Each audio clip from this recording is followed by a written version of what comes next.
Assalamualaikum dan salam sejahtera. Kami daripada kumpulan teori konstruktivisme ingin berkongsi sedikit sebanyak tentang teori ini. Antara ahli kumpulan dia ialah saya, Izzafar Ikhmad Imtiaz bin Suhaimi, Muhammad Ridwan bin Syarul Hisham, Stanley Lating Philip, Muhammad Arif Irfan bin Mat, Stephen Dream Lahad.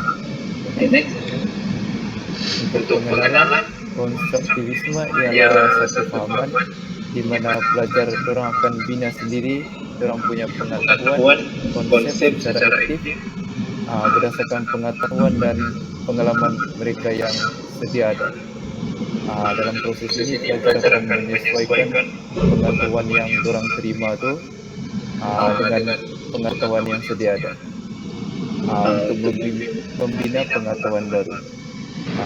Teori ini dia mencadangkanlah bahawa manusia boleh membina pemahaman dan pengetahuannya sendiri tentang dunia di sekelilingnya dengan mengalami dan membuat refleksi di atas pengalaman tersebut. Baiklah, terusnya saya serahkan pada rakan saya. Okey, nama saya Muhammad Ridwan bin Syarul Hisham, nombor matrik CB230145. Okey, untuk slide saya berkenaan dengan tokoh-tokoh teori konstruktivisme.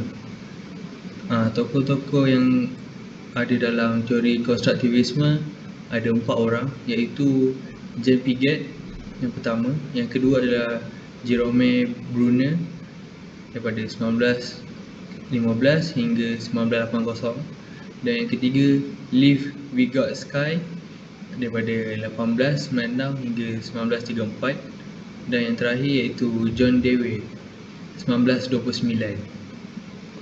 Nice. Okay. Untuk slide ini, ciri-ciri pembelajaran secara konstruktivisme. Yang pertama adalah menyokong pembelajaran secara berkumpulan, dan yang kedua adalah menerima dan menggalakkan daya usaha dan autonomi pelajar, dan yang ketiga adalah mengambil kira hasil kajian tentang bagaimana cara pelajar belajar untuk memahami konsep dan idea, dan yang keempat adalah menggalakkan pelajar untuk melakukan inquiry melalui kajian dan eksperimen, dan yang kelima menggalakkan pertanyaan dan idea murid dan menggunakannya sebagai garis panduan untuk merancang pengajaran, dan untuk yang terakhir adalah menggalakkan pelajar bertanya soalan dan bercakap dengan rakan sebaya dan juga pendidik. Okay, next. Untuk kelebihan pembelajaran saya akan bagi kepada orang seterusnya. Okey, terima kasih kepada Ridwan. Assalamualaikum, nama saya Muhammad Arif Irfan bin nombor matrik CB230207. Jadi saya akan sambung pembendangan pada malam ini, iaitu kelebihan pembelajaran secara konstruktivisme. Yang pertama ialah berfikir. Apabila pelajar belajar perkara baru, mereka akan menggunakan kemahiran berfikir mereka untuk menyelesaikan masalah, menghasilkan idea dan membuat pilihan yang baik apabila mereka mempunyai pilihan dan cabaran yang berbeza. Sebagai contoh, mereka boleh membuat penyelidikan dan menyiasat sesuatu dengan memikirkan masalah, mencari maklumat, menyusun fakta, memahami maksudnya dan membuat keputusan berdasarkan apa yang mereka pelajari. Seterusnya, kelebihan yang kedua ialah faham. Apabila pelajar ambil bahagian secara aktif dalam penciptaan pengetahuan baru, mereka mempunyai pemahaman yang lebih baik tentang konsep dan idea. Dengan memahami apa yang telah mereka pelajari,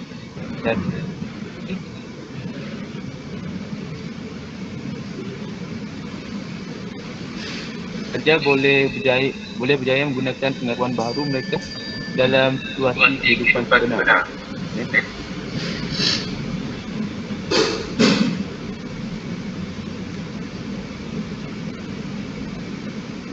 Yang seterusnya ialah ingat. Pelajar yang terlibat secara aktif dengan pengetahuan baru ini dengan menghubungkannya dengan perkara yang telah mereka ketahui, lebih berkemungkinan untuk mengerti dan mengekalkan pengetahuan tersebut jangka masa yang lebih lama.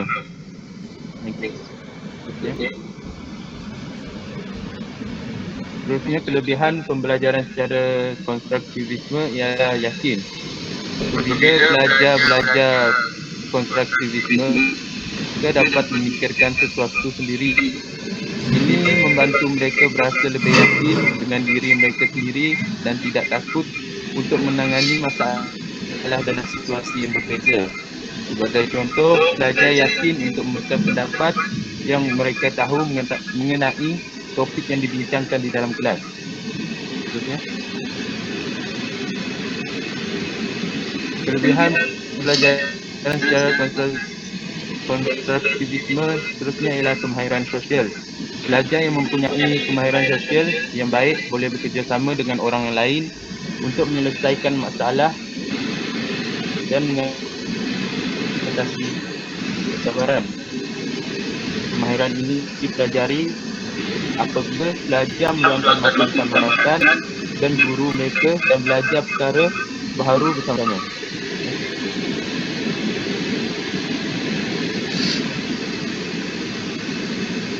Kelebihan pembelajaran secara konstruktivisme yang terakhir ialah seronok pelajar akan seronok untuk belajar. Melalui pembelajaran konstruktivisme, pelajar akan berasa seronok kerana dapat masalah bersama guru. Dan itu, mereka juga akan lebih memahami serta yakin untuk terus belajar walaupun menghadapi pelbagai masalah dan halangan. Seterusnya, kita pergi kepada kekurangan pembelajaran secara konstruktivisme. Kekurangan pembelajaran secara konstruktivisme ialah ketidaksediaan murid untuk merancang strategi, berfikir dan menilai sendiri teori pengajaran berdasarkan pengalaman diri. Tidak semua pelajar mempunyai pengalaman yang sama atau bersetuju dengan apa yang diajar oleh guru. Ini boleh menyebabkan pengajaran dan pembelajaran tidak berfungsi juga. Guru tahu bahawa pelajar perlu mengubah, menambah baik atau menggantikan idea mereka dengan idea yang lebih baik. Kadang-kadang pelajar tidak memahami perkara ini. Pelajar juga perlu mencari idea yang berbeza dan memikirkannya dengan teliti supaya mereka dapat memahaminya. Seterusnya, kekurangan pembelajaran secara konstruktivisme ialah penghalang kepada kefahaman konteks dalam pembelajaran kerana tidak selaras dengan pandangan saintifik. Oleh itu, berlaku kesusahan kepada pelajar untuk mengasimilasikan dan menyusun idea saintifik baru.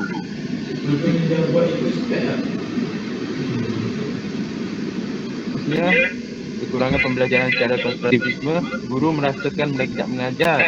Hal ini kerana pembelajaran konstruktivisme hanya berpusatkan kepada pengetahuan pelajar dan pembelajaran. Oleh disebabkan itu, guru hanya memainkan peranan sebagai mentor atau pembimbing sahaja. Kekurangan pembelajaran secara konstruktivisme seterusnya ialah pembelajaran dianggap tidak realistik, juga merupakan kelemahan teori konstruktivisme. Dalam konteks ini, pengajaran yang dilakukan melihatkan peran murid dan guru saling memberikan maklum balas ketika sesi pelajaran dilakukan. Guru merasakan penerangan yang mereka perlu berikan tidak berguna lagi. Dan guru hanya menganggap diri mereka hanya bertindak sebagai pemerhati dan hanya akan membantu apabila murid memerlukan sokongan bantuan daripada pihak lain dalam membina konsep-konsep baru. Yang seterusnya, kekurangan pembelajaran secara konstruktivisme ialah menyebabkan kawalan kelas menjadi kosong. Hal ini kerana semua murid bergerak secara aktif dalam membina pengetahuan mereka sendiri. Gerakan murid menyebabkan suasana kelas dalam kawalan menjadi tidak berkawal. Justru guru yang sedang menukar cara pengajaran kepada pendekatan dan konstruktivisme memerlukan sokongan profesionalisme serta pengukuhan keyakinan daripada pihak sekolah. Ya. Ini sebagai implikasi pembelajaran secara konstruktivis. Guru berperanan sebagai pereka bentuk bahan pembelajaran ataupun aktiviti. Guru perlulah menyediakan bahan pengajaran yang kreatif supaya dapat menambahkan ilmu pengetahuan dan memberi keseronokan kepada plan untuk belajar. Sebagai contoh, aktiviti yang boleh dilakukan eksperimen, bukan tugasan dan bulan, membuat penyelidikan dan membuat permainan semasa aktiviti dilakukan di dalam kelas. Kesannya, pelajar akan mudah ingat dan faham tentang pelajaran yang disampaikan oleh guru. Seterusnya,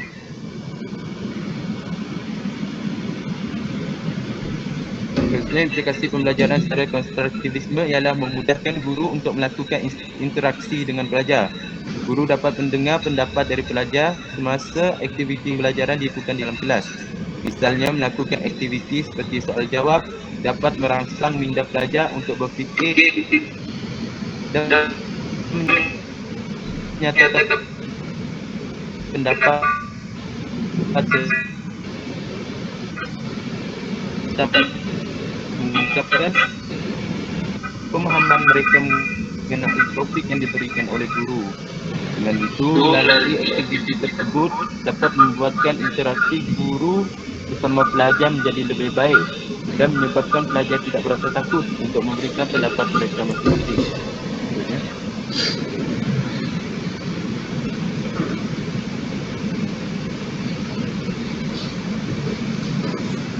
Guru dapat menyesuaikan pengajaran mengikut tahap kefahaman pelajar. Guru perlulah menselaraskan pembelajaran mengikut tahap yang boleh difahami oleh pelajar supaya pembelajaran menjadi lebih efektif. Sebagai contoh, memberi soalan-soalan yang mengikut tahap kefahaman pelajar, melakukan aktiviti yang tidak membebankan pelajar yang boleh menyebabkan pelajar stres dan sebagainya. Untuk itu, seorang guru perlu merancang dan menyediakan bahan pengajaran mengikut tahap kemampuan pelajar untuk berfikir. Ya.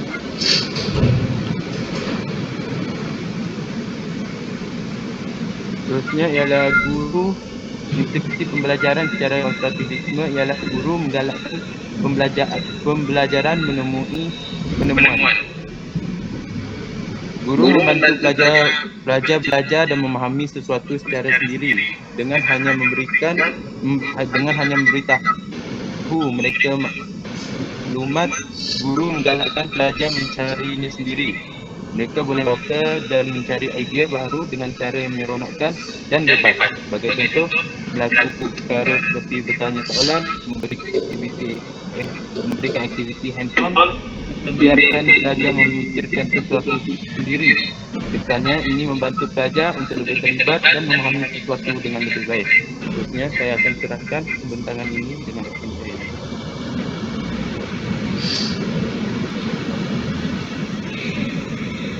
Right, saya Stanley Latting pilih Country CD23/192.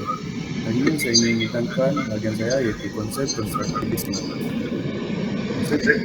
Prinsip konstruktivisme yang pertama ialah satu, menekankan pembelajaran pusat. Yang kedua ialah pembelajaran berlaku melalui proses aplikasi pengetahuan.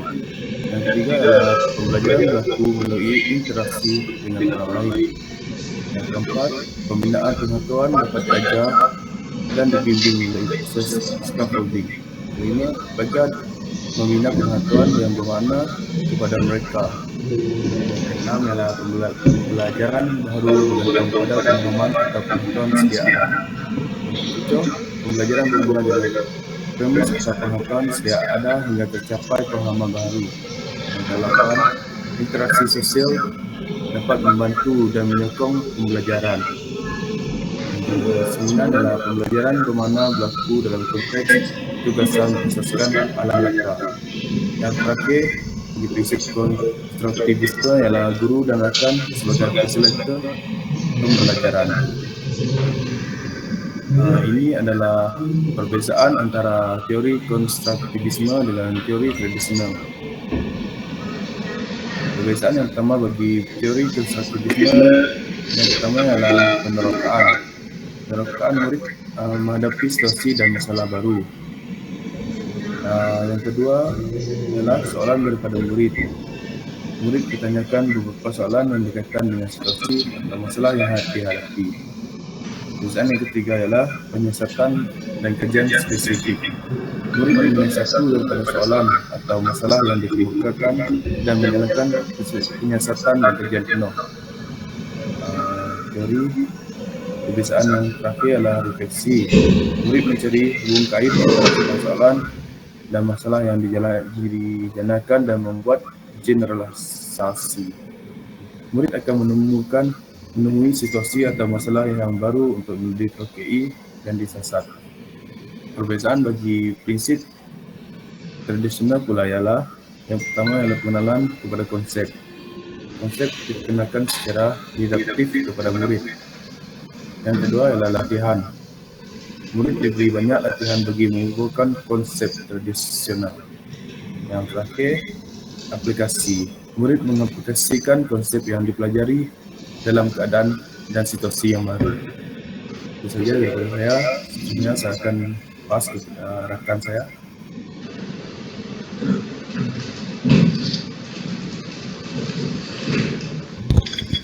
Okey, baiklah. Saya Stephen Trimlahang, Bometrik CB 230249. Pada hari ini saya akan membentangkan tentang peranan guru dalam teori konstruktivisme. Itu yang pertama adalah guru berperanan penting sebagai fasilitator atau pembimbing semasa pembelajaran. Yang kedua, guru melaksanakan pembelajaran aktif, iaitu setiap murid dilibatkan dalam aktiviti pembelajaran. Yang ketiga, guru melaksanakan pembelajaran berpusatkan murid seperti aktiviti pembelajaran secara kumpulan atau pembelajaran berasaskan projek. Yang keempat adalah guru menyediakan kemudahan atau bahan pembelajaran yang diperlukan untuk murid menjalankan aktiviti pembelajaran. Seterusnya, kelima, guru kerap berkomunikasi dengan murid sampai menggalakkan murid berinteraksi dan berkomunikasi secara aktif, melarangkan sekumpulan semasa perbincangan. Yang keenam adalah guru terlibat secara aktif dalam melalui teknik scaffolding. Yang ketujuh adalah guru melaksanakan pembelajaran dengan menyesuaikan mengikut perbezaan individu, iaitu murid yang mempunyai kecerdasan yang berbeza dalam pembelajaran. Seterusnya, kita beralih pula kepada peranan murid. Yang pertama adalah murid bertanggungjawab terhadap pembelajaran sendiri, iaitu dengan membina pengetahuan melalui pengalaman pembelajaran serta interaksi dengan persekitaran. Yang kedua adalah murid memainkan peranan penting dengan melibatkan diri secara aktif dalam aktiviti pembelajaran. Yang ketiga adalah murid mengakses maklumat pembelajaran melalui berbagai media. Seterusnya, memproses maklumat untuk membina pengetahuan. Yang keempat adalah murid berkomunikasi dengan guru dan dengan rakan yang lain semasa menjalani aktiviti pembelajaran di dalam atau di luar kelas. Yang kelima adalah murid membina pengetahuan sendiri melalui pengalaman dan interaksi sosial. Dan yang terakhir adalah yang keenam, pembelajaran adalah satu proses yang berterusan. Seterusnya, cabaran pembelajaran secara konstruktivisme.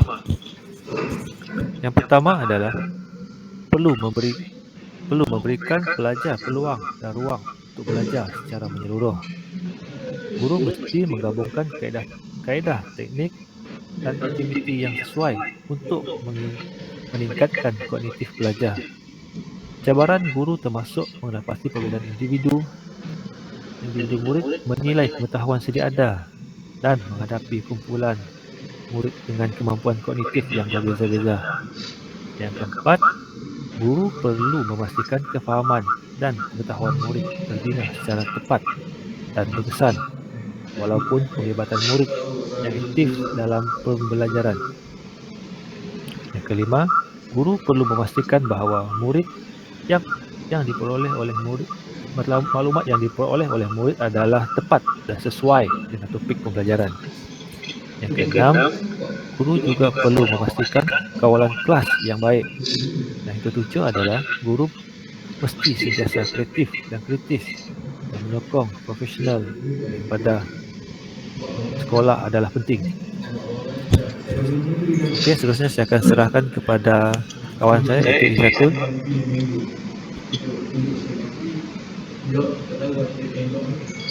Okey, baiklah. Yang terakhir sekali ialah kesimpulan berkenaan dengan teori konstruktivisme ni lah.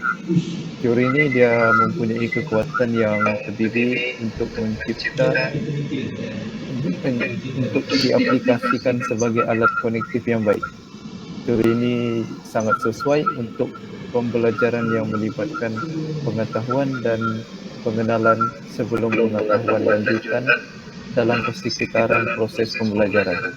Teori konstruktivisme yang berbentuk dinamik membolehkan pelajar menggunakan imajinasi dan pemikiran untuk membuat interpretasi makna yang sesuai dengan konteks pengetahuan dan pengalaman pembelajaran. Okay, baiklah, next.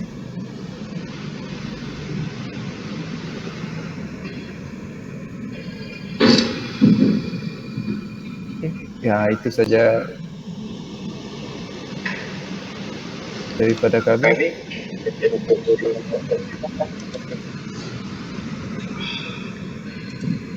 kasih.